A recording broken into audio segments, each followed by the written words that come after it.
that means that we are rolling. Come in if you're coming through the door. Hey guys, how you doing? Everyone all right? Yes. A bit sleepy, a bit tired, nearly there. So we're trying something a little bit new today, and we're going to explain a little bit of what we're doing, and we'll all introduce ourselves as well, and we're going to hear from as many of you guys as we can over the next 45 minutes or so. Talking about bridging. Now, I think we've all heard over the time at Radio Days, both this year but also in previous years, the radio industry, the broadcast industry is changing, is shifting, everything's moving. We're trying to keep up, whether it's technology, whether it's editorial, advertorial, whatever it is, it's all kind of moving. And I think one of the things that we're all thinking about, from the big companies down to the small companies, is how can we cope with that change? How can we deal with that change?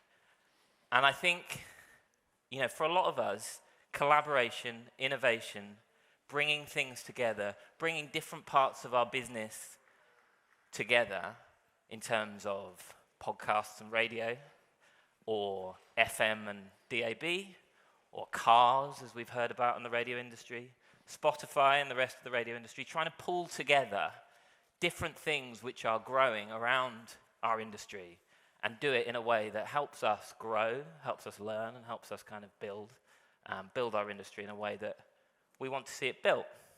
So what we're going to do today is we're going to talk a little bit about those collaborations, those bridges, those things that we're doing around the industry to bring together different things, different amazing things that are going on in our industry, in different parts of the industry, in order to build a better future.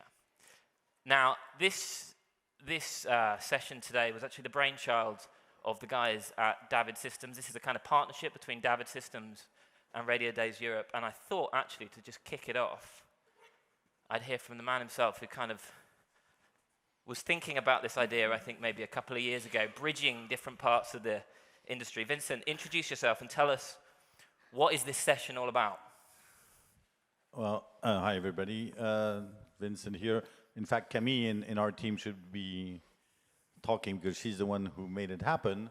But yeah, indeed, I've been attending Radio Days since Berlin, and this year when I saw the announcement of Malmö and the bridge, and I used to be coming a lot in Denmark, and I know about the Blue Tongue and the Bluetooth and all these activities. I thought it was obvious that we had to push this idea that it's way time that we bridge more seriously, and that and it's probably the only way in.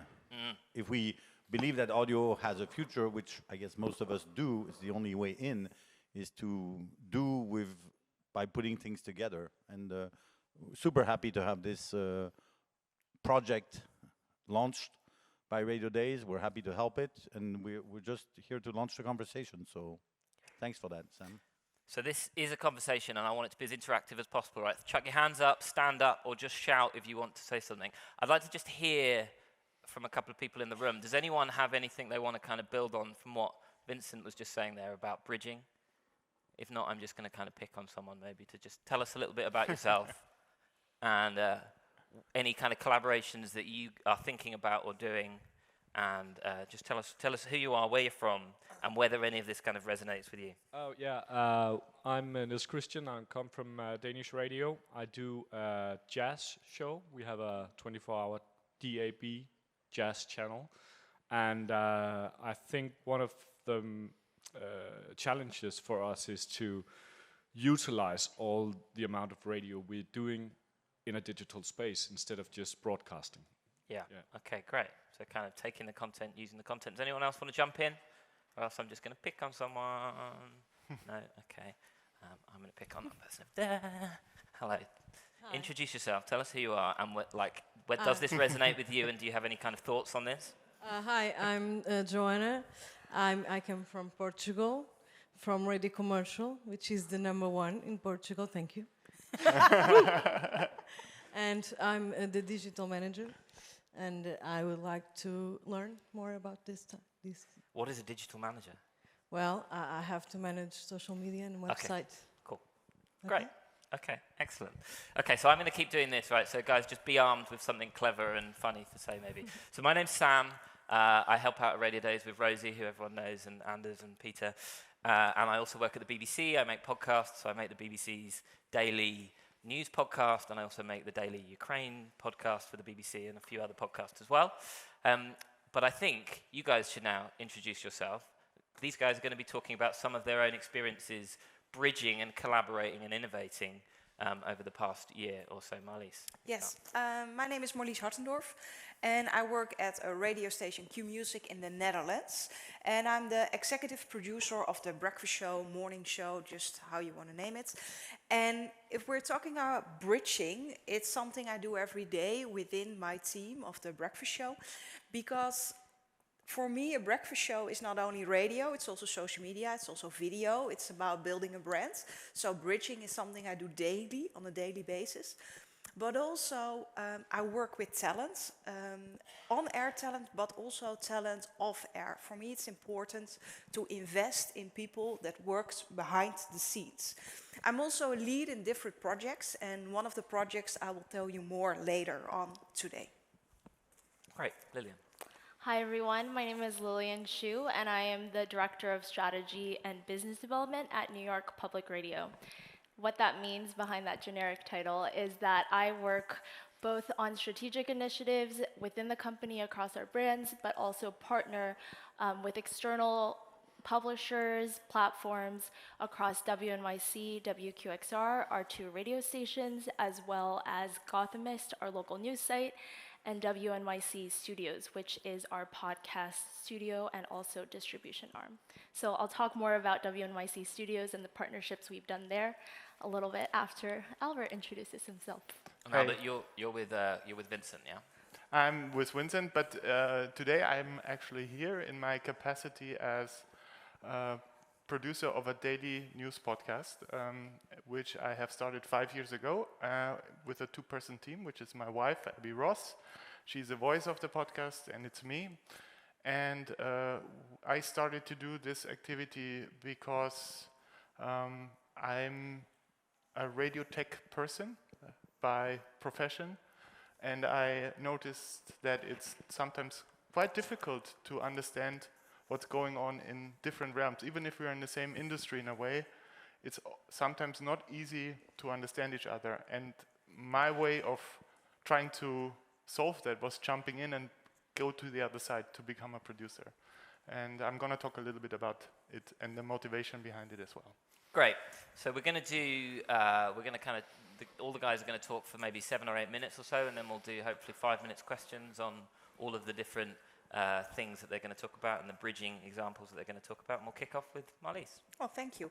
I want to talk to you today about one of the projects that we are doing. Escape rooms. Has any of you ever been into an escape room? Raise your hands. Yeah, okay. We are doing it on the radio. So the idea is simple. At this moment we are developing our 4th edition, and we put 4 DJs in an escape room and they have to figure out a musical code to get out. They get a 2-second clue, and in the escape room they can find puzzles that help them come closer to the answer. And it's very interesting because if you look at it from a radio perspective, it's like you're setting 4 DJs in a very visual environment. So how do you make good radio of that? But also, it's almost a TV show because you put 4 DJs in an escape room and you have a ton load of content to make. So it's almost equal to each other, radio and television. And when it comes to making a project like this, we've got a lot of different departments because the technical team, last year we built a whole museum with different exhibitions, different rooms, and they were going from room to figure out all the answers from the puzzles. So working with the technical department, working with the marketing department, with the video team, with the radio team, with the producers, it's important that everybody speaks the same language.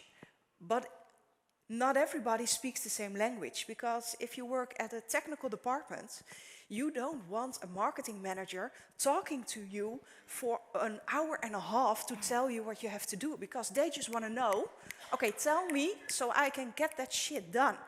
So for me, it's important to make sure that everybody understands why they are on the team, what they are supposed to do, and how they work together very quickly. For me, it's important to see what everybody needs, because if you don't know why you're on the team, then you don't have a reason to come to your fullest potential, because then you're just doing your job. And with something like the escape room, we want to do it together. We are really building almost a friendship with each other. We are doing something unique, and you want them to feel that in every day and every minute of that project. So for me, it's important to bridge them all together. Yeah, hey, Yeah. that sounds great.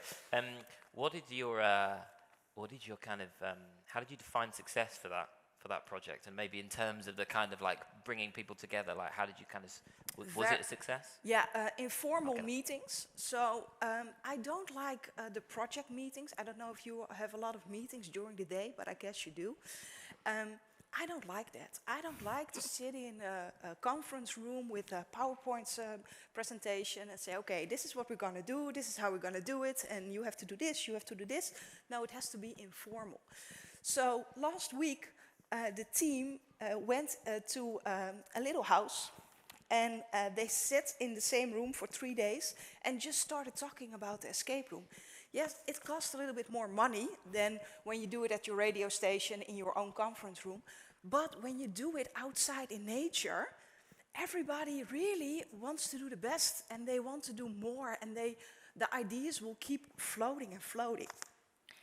Did you like put this, where did this go? Was it only on radio, or did you have a video component? Because it sounds like there's some, fun opportunities there. We did it on radio. Live during the whole day, and then we did an extra radio segment at the end of the day, just like a roundup. We did it on video every day. We did it on social media. We did it on online together with a newspaper. So it was really out there. Across everywhere. And I guess cool. the kind of the bridging element was in terms of like bringing these people, right, from different parts of the organization together for this one kind of particular content proposition. Does anyone have any questions or thoughts maybe about kind of bringing people from kind of quite diverse different parts of the organization together for one particular project? Is that something that someone else has maybe done? Yeah, in their or own? maybe a team for next year, because we did a record store and we did a museum, so we need another team for the escape room. Maybe if they have an idea, that's also very nice. Hey, yeah, we love ideas. Time to pitch. Does anyone want to come in? I'm going to pick on someone. If no one wants to come in, okay, I'm going to pick on this. I have one more question. Oh, yes. Oh, sorry. Oh, go on. Go ahead. We'll come back at it. No. BNR News Radio. Yes.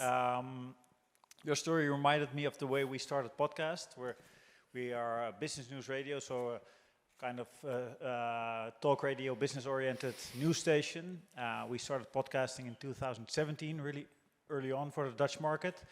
And we made a team which was part with all the people from different departments of the company. And that was a success at start, but then later on the goals diverted. So the sales people wanted to make money, I wanted to get downloads, other people wanted to have their goals. So the start was very good, but then at the end it diverted. It was a complete failure afterwards. So I'm curious, what are your thoughts on that? How did you manage to escape that? Yeah, that's true, because every department has their own goals and their own things they want to work on. But the ultimate goal is still a podcast. You want the best podcast. And for us, it's the best escape room that we have to build. So if that is your goal, then it doesn't matter what everybody does, because it's all coming up here. I understand that for podcasts it's a little bit different, because... Yeah, the thing is, because where the money is not always where the listeners are, so the goals diverted in that direction. So that's still a puzzle that I'm trying to crack. Yeah. interesting. I mean, speaking from my own perspective, when you kind of, the work that I've done kind of putting podcasts on the television, right? So you kind of have these two very different in the BBC groups of people, the old school TV guys and then the kind of new upstart podcast kids. And the thing that I find actually is the key to unlocking the kind of the connection between those two is very simple. It's a decent camera.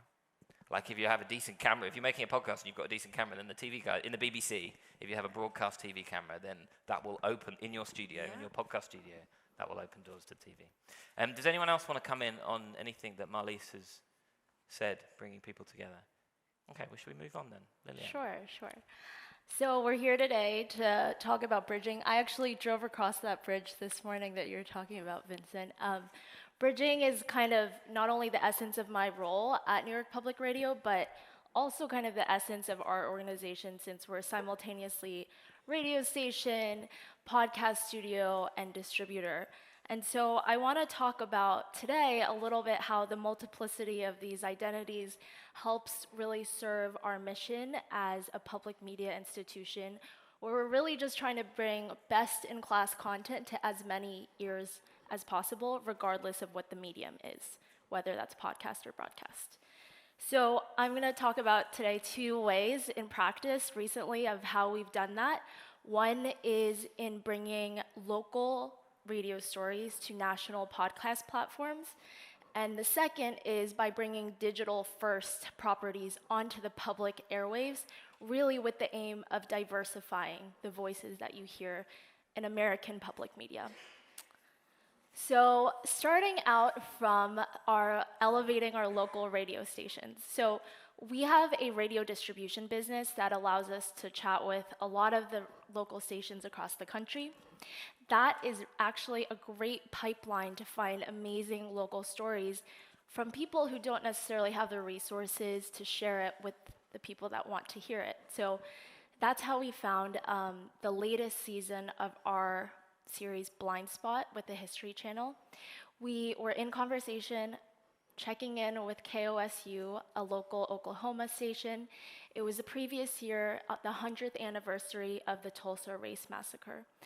And through a casual conversation, they were like, we're thinking of this local broadcast story about where we're gonna interview a lot of the survivors of that massacre and try to think about just positioning this on air locally. And we recognized that that was a story that needed to be told on a national platform. It was so unique that they had access to so many people on the ground. And we positioned the story as season 2 of Blind Spot, which is our co-production with the History Channel. And it was this unique combination of their local expertise and our production value, our amazing hosts, our host Kalalea, who hosted this particular series, and our collaboration with History Channel, which really helped with the marketing. And this ultimately was a really successful collaboration that got KOSU onto a national platform. The series garnered a Peabody nomination, a DuPont, and 2 Webbies, and it was just really fulfilling to be able to bring this really important story to a podcast audience. We then also recirculated the content back into the radio system by packaging the episodes into a radio special that was broadcast nationwide. So on the other side of things, we're also trying Lillian, to think... I'll tell you what, Yeah. I'm going to just jump in because I think that's such an interesting kind of example, and I think it maybe is something that people can relate to, like bridging the gap between the national networks and the local radio stations, right? Does anyone have any kind of examples maybe that they've seen or that they've been part of where that's gone well, or maybe not gone well, or... Yes, okay, great. Yeah, that's a great story. I'm from Southern Cross Stereo in Australia, and we have very similar issues in terms of bringing local stories and trying to partner with people to make sure that local people feel part of our network as well. And it sounds like, for me, it's about having a common goal that you can all sort of share and collaborate with. But yeah, I think it's so important as we move to a globalised distribution model that we stay local, because that's where the storytelling is at its best. For me, common goal is the heart of the whole bridging process, that we can all join and celebrate the successes as well. So congratulations on that story. Fantastic. Yeah, absolutely. One of the things I did a few years ago with the BBC was work across their new music platform, BBC Introducing, and I always think that Introducing for the BBC is one of the best examples of local and national working together, because the brand, you find new bands at a local level, you support new bands at a local level. If they're good, you celebrate them and you push them up to the national networks, and then the national networks in turn then talk about the local broadcasters. It's a very simple kind of idea, but it works really effectively for the BBC. Lillian, tell us about your second example. Well, speaking of the national broadcast network, I think in the US, we have amazing content. Like, public radio was the home and the heart of what started podcasting. But I think what we're really trying to do with our radio distribution business is also to bring in some of those new perspectives that have been developing in those new kids of podcasting that Sam was referencing onto the public airwaves. And so that really is about diversifying the voices we represent to better serve a wider swath of listeners. I think personally, growing up in the US, I was a huge fan of my local NPR station. Shout out to WPSU. But I didn't always feel that the voices on air were speaking to people who looked like me. So I was really happy to partner with our radio distribution business and think about starting to bring in some of those digital first properties onto the public airwaves. We did this for the first time with our partnership with Vox Media, bringing on Today Explained, which is a daily podcast and now a daily radio show, onto 60 plus stations nationwide after launching this past year, April 2022, to a really successful but a little mixed, reception from, as you can imagine, from the public radio station program directors. We really wanted to bring them in as part of this process to make sure that they didn't feel like we were just bringing in digital first kind of properties to overtake a lot of the great content that they make themselves. So we worked really closely to have the show team do workshops with program directors. We obviously worked really closely with the show team to reformat into the radio workflow. And it's just a really fresh take on daily news that's hosted by two hosts of color, Sean Ramaswaram and Noel King, and people are loving it. Like, the station PDs are giving us a lot of listener feedback, and everyone's just excited that they're turning something on and something sounds a little newer and fresher on the airwaves, and we've had a really good time with that. And those are kind of two ways that we're trying to cross-pollinate between podcasts and broadcasts, just to bring best content to the most ears as possible. Great. So it's kind of something that I think a lot of people have been talking about at Radio Days this year in Malmö, is like, how can podcasts and radio work together? I'm wondering if anyone in the room has any kind of examples where they've kind of brought together linear radio with a kind of podcast at all? No? Okay, fine. At the BBC, they're like very, very used to kind of putting like good radio products into a podcast. Fine, they've been doing that for years, but I think now increasingly it's kind of, they're going the other way and thinking of kind of sister products that they're putting, sister products that were originally podcasts, and they're putting them onto the radio, or putting kind of different, going kind of in the opposite direction. What was the kind of biggest learning you think that you got from like working with the kind of those new kids, and kind of like taking them into the radio space? I think if you're working on a show team that doesn't have a producer that's experienced in radio, it's much more of a hand-holding, higher touch process than we had imagined. But they were really motivated to be on air because they came from public media roots, so they were willing to put kind of the extra hours in. But I think, like, for everyone who is trying to get from podcast to radio, it's different, and I think Albert can speak to that. The workflow is completely different, so that was one challenge on the show team side. But I think the other challenge was really, how do we convey to all of these station public programming directors that we're not trying to overtake the public media system with Vox Media, who they see as a competitor to their listeners, and we're asking good questions like, what are they doing for us? We're giving them airtime, but what are they doing for us in radio? And what we answer them with is, we're really just trying to encourage more innovation in the system, and sometimes bringing in those new kids and those new perspectives can incentivize that a little bit more. And ultimately, if our goal is to serve our listeners, then we shouldn't have an issue about bringing really good content on air. So that helped with that. Did anyone see the session yesterday about retaining staff? And there was a group from there was a lady from a training organization talking about the different training programs that she was running for broadcasters. And she used the word boot camp. Yeah. So here's a question for the audience and for you, Lillian, and that was all. If you were to put a really good radio producer on a podcast boot camp that was, say, a day long, what would you say to that radio producer? What would you teach that radio producer in order to kind of bridge that gap between a great radio producer and someone who doesn't know how to make podcasts yet? I mean, Albert, do you want to take that one? He's an expert. So radio producer towards podcast, I think the first thing I would teach them is that there is a certain degree of freedom that you don't have in radio, because radio, you usually are a bit constrained to a certain format, exactly. So I think that's the first advice I would give. So take this freedom and transform what you're used to do into something that you haven't dared to do yet. That's what I would teach them. Keen to hear from other people in the room. If you've got thoughts, do just check your hand up. Has anyone done it? Has anyone taken a bunch of radio producers and kind of put them onto a podcast or supported them with a podcast? Yeah. Okay. Great. Thanks. Yeah, I actually wanted to share a story about the other way around, because we had a quite successful podcast about cryptocurrencies in the Netherlands, and we wanted to bring, when cryptocurrencies became more mainstream, wanted to bring that to the radio as well. And that was podcast producers, and they got to radio, so that was quite a challenge.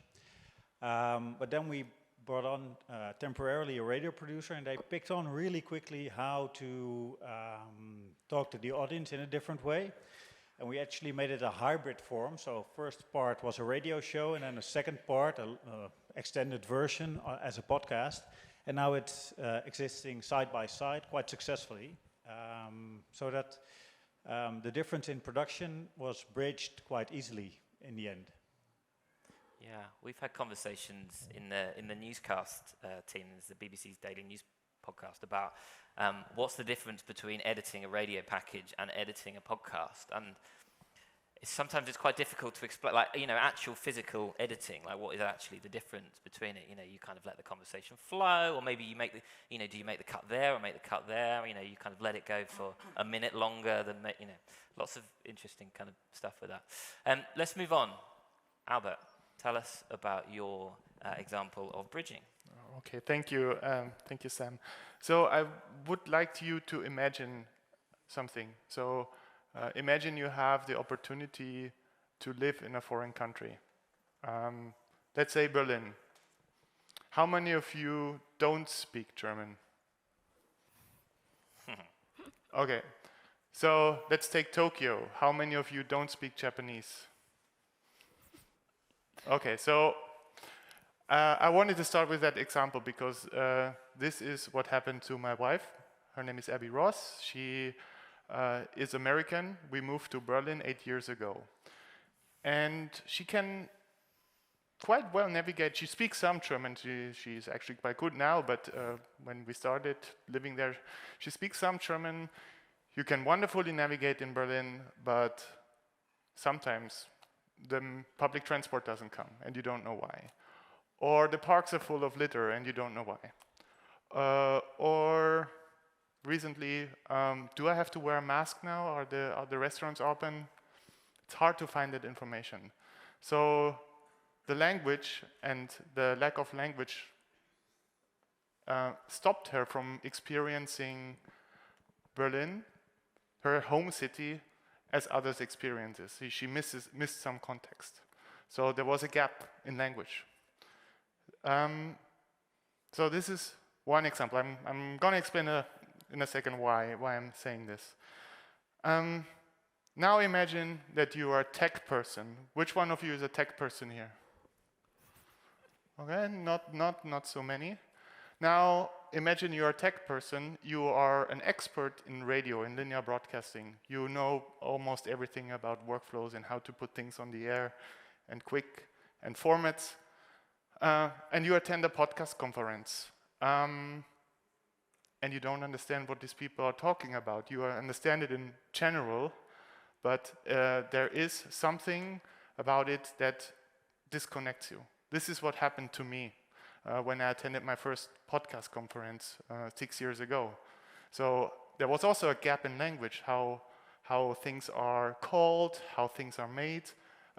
So this was also an issue. And I thought, okay, if I work for a company that is expert in radio and we don't know the heck what we are talking about podcasting, we need to change something. So to address these two things, my wife and I teamed up and to close two cultural gaps, and here's what we are doing, basically. So we started Berlin Briefing, and it says what we're doing. We're doing local news podcasts in English every weekday. So the every weekday is coming from me because, I know how radio works, and I thought, I think we can do, you and I, we can do something very efficient on a daily basis. Let's try to do this. And Abby was like, maybe our friends would listen to this because it connects them to their to the community. And we've been doing this for about 5 years now. We've done about 1,200 episodes, and it has worked. I find it easier now to speak to people, to speak to you, because I expose myself, I put myself into the position of a creator. I learned a bit of the lingo. I don't know everything, and I'm still, it's a journey every day, but I learned something. And I think that's what I want to take away or put in your heads. Language and bridging languages, I think, is a challenge because often I go to somebody and I say, hey, I'm Albert from David Systems. And he's like, oh yeah, from David, you tech? I don't do tech, I don't know tech, but this person knows about tech. And I think this is the first mistake we are making. It's we need to talk about things from different levels. Like Marley said, even with the marketing people and the content people, you're not speaking the same language, and you need to make the effort to have this conversation. And Berlin Briefing is one way to break this language gap, and I'm proud that I'm doing it and that we have been doing it for 5 years now. Great. Sounds like a fantastic project. I mean, you're kind of bridging gaps with technology. Yes. Bridging gaps with language. I mean, one of the gaps that I think you're kind of bridging, which is quite interesting, and I can relate to, and I think, is something that is happening more and more in the industry, is it's a personal project that your organization has supported you with. So there's almost a kind of like bridge between David Systems and you as well, which I just think is it was kind of funny because when I talked about the idea for the first time, it was like, you can do this as long as it doesn't mess with your daily job. Yeah. In some ways. Yeah. Thumbs up there from Vincent. But the thing is, it's quite the opposite. It is so essential to my daily job now because I'm gaining different perspectives from this work I'm doing. And I said, we are not professional journalists in that kind of sense. We are not trained to do this. We did this because we saw a need to do this. But it helped us to communicate, to understand each other better. And it's exciting to me because WNYC uses David Systems. So when I was talking to Albert about this yesterday, I was like, it's so cool that he can really understand not only our role as a radio station, but also think about like how these systems can be modernized to help with our podcast. it kind of relates to your example as well, right? Because you've got these two people who know each other presumably quite well, but maybe haven't worked together that much. I don't know if you kind of thought it would be okay with you working with your partner. How was that? Well, it's challenging, of course. We had to. Challenging. Yeah, it's Okay. challenging because Great. we entered a business relationship in a way, you know. Right. So we are doing a business with Berlin Briefing, and it's very different from being a couple. Very different. Yeah. Yeah. Does anyone have any kind of thoughts on any of the themes that Back there. Albert has picked up on? Anne. Yeah, great. Introduce yourself. Hello, my name's Anne Charles. I'm from the UK. I have multiple hats. My background is weird and wonderful. I was a radio and online producer, and then I became a broadcast engineer, which is not a thing normal people do. But there are, but there are many overlaps and bridges, and I think it's really important. I'm so privileged now to be able to work with radio stations and podcasters all over the world, and the places that do really well are the ones that collaborate. And I think that my challenge to everyone in this room would be that if you are a producer, go and spend a day with the broadcast engineers. If you're a broadcast engineer, go and spend a day with the producers. If you're having your editorial meeting, invite the technical department, invite the digital team in. And, you know, they've all got ideas and perspectives. Spending a day with the broadcast engineers when I was a producer changed my life. It changed the course of everything I do. And I'm still I like doing both now. But just spending that time and seeing what each other does, because the skills that we have in those jobs are very, very similar. The skill you have as a journalist is very similar to the skill that your technical people have. It's just being applied to a different part of the production process. And we think we're very different, and we're really, really not. We all like, well, if you're British, we all like tea and biscuits or fika or whatever. So just, if I'm allowed to issue a challenge, my challenge would be just spend a day with a department or a program that you don't normally work on. Yeah, that's so true. That's so true. Does anyone else have any other challenges? Yes, we like challenges. We can all take them home to our bosses and introduce yourself. Hi, my name's Sharish. I come from the UK. I work at the Bureau of Investigative Journalism and do various other things as well.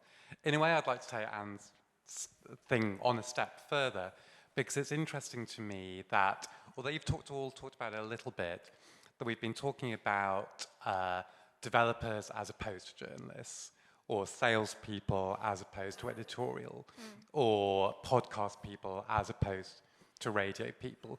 And I wonder how much work is going on in organizations or universities or whatever about kind of that skills piece, because actually the logical conclusion of bridging is that they aren't as opposed to each other, that developers can do editorial and vice versa, because the barriers to entry to both are much lower now than they were, and broadcast and podcast as well. So how much work do you guys see happening on that skills piece? And actually, I suppose the piece around these aren't separate things. They are the same thing in the future. Love that. That's fantastic. You guys have any thoughts on any of that, or anyone else in the room want to kind of take that on?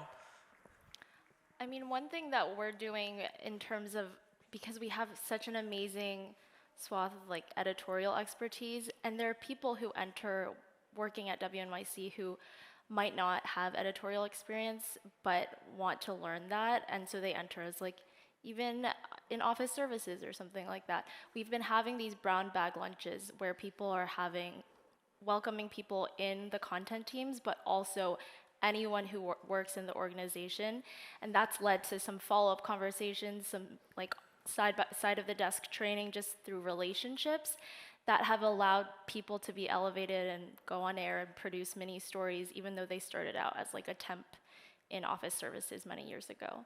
But I think there's a longer way to make it more like formalized in a way, but that's our early start. Yeah, and I mean at the BBC, I've seen some really good examples where that's kind of worked really well. And Anne's example, I think, was at the BBC. But where people kind of moving around, there's lots of opportunities to kind of upskill and multi-skill. But then I've also seen some clashes, where people have kind of moved on to something else, and actually that's been quite challenging. And then maybe they're not being supported in the right way.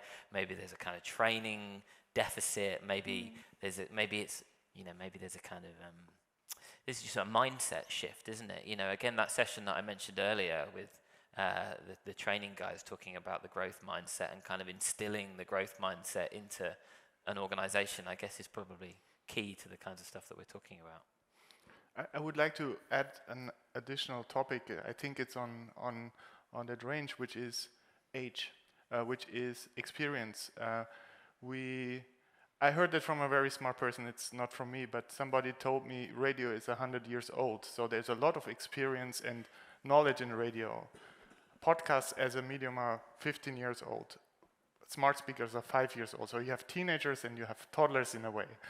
And so the analogy is also, I think is true for new people coming in your organization. You have kids who used to produce on their smartphones, whereas people like me, we used to work on PCs and laptops every day, and we have a different mindset of how we creating and how we are producing things. So we need this kind of mix. We need also to be attractive from a technology point of view. Now I'm speaking as a tech person. We need to create tools that draw these people in, young people in, who are used to very different set of tools from their childhood. And that's also part of the bridging between broadcast and digital. So, because there are cool, innovative ideas, but they're all a little bit messy, like teenagers are. Like, you know, like they have one idea one day, one idea next day. And the experience that we have in broadcasting, this efficiency, this well thought out processes, is something that could play very well together. You're nodding. You're sat behind Albert, nodding your head as he's talking. What do you think?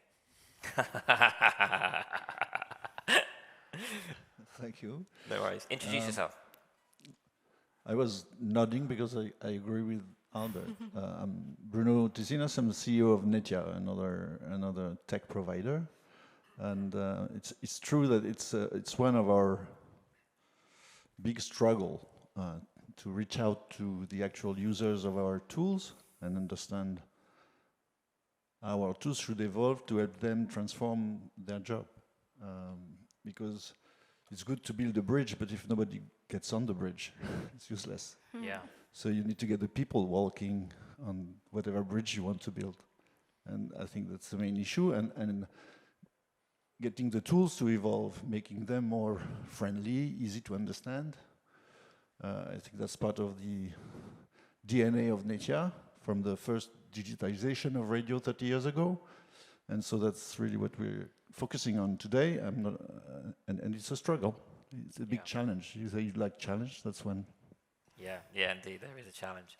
So, I mean, we've heard about bridging the gap with people and teams. We've heard about podcasters and radio, local, national, technology, family, as well.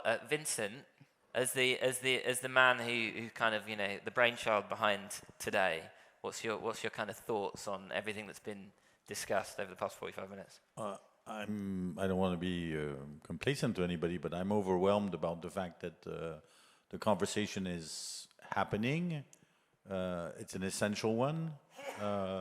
I hope that we can, for those who are focused on an audio strategy, I hope we can focus 20% of our thoughts on something that's not core to audio in order to complement the experience, in order to reach, for that audio to reach whatever destination point in the most sexy way, in the most appealing way. Sexy. And so this massaging, Silibenko from Swedish Radio says the practice your split, this flexibility, this agility that we need to all get to is essential for survival of a tech company, but it's also essential for survival of most companies here, I imagine. Maybe not the Spotifys of the world, but there are not so many Spotifys in this room, so we have to do it. And the more we can commit to those 20%, the more we will be successful. I'm looking at Lillian. I know our friends at NPR are also very successful in that area. They understand agility at heart because it's part of their cultural foundation in the US to put things back on the table and get them going again. So let's do it. Great. Thank you so much, Vincent. Thanks to everyone for joining us today. This is a project between Radiodays Europe and David Systems, and I think we will try and carry it on. So I'd imagine we'll be back here next year. But any thoughts or feedback, I'll stick around for the next 20 minutes or so. So by all means, come up and let us know what you think. Thank you for sticking with us. Thank you to everyone here, Lillian, Marlies, and Albert. Thank you. Well done. Bridge. Bridges.